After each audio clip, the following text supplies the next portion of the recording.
This video walks you through how to add vendor contact details in QuickBooks. Begin by opening QuickBooks Online and signing in to your company.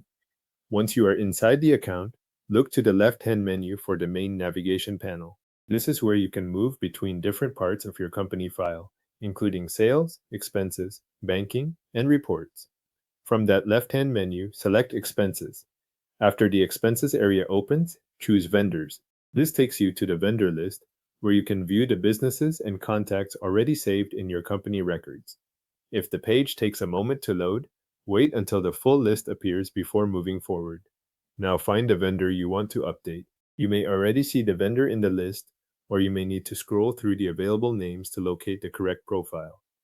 Make sure you select the right vendor before making changes, especially if you have several vendors with similar names or related company details. Click the vendor's name to open their profile.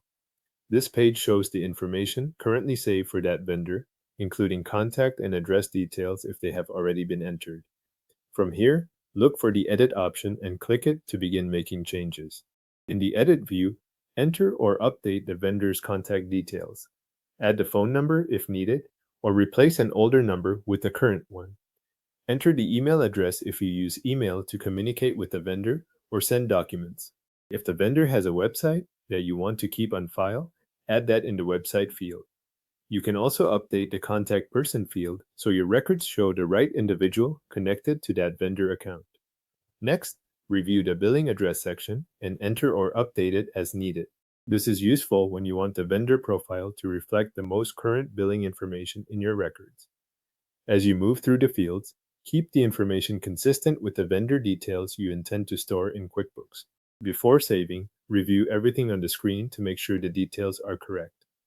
Check for typing mistakes, misplaced information, or outdated contact data that may still appear in one of the fields. A quick review here helps make sure the vendor profile reflects the information you want on file. When you are ready, click Save or Save and Close to apply the changes. Save will keep you on the vendor profile after the update, while Save and Close will return you to the previous screen. Either option updates the vendor's contact details in QuickBooks. The vendor's contact details are now updated in QuickBooks.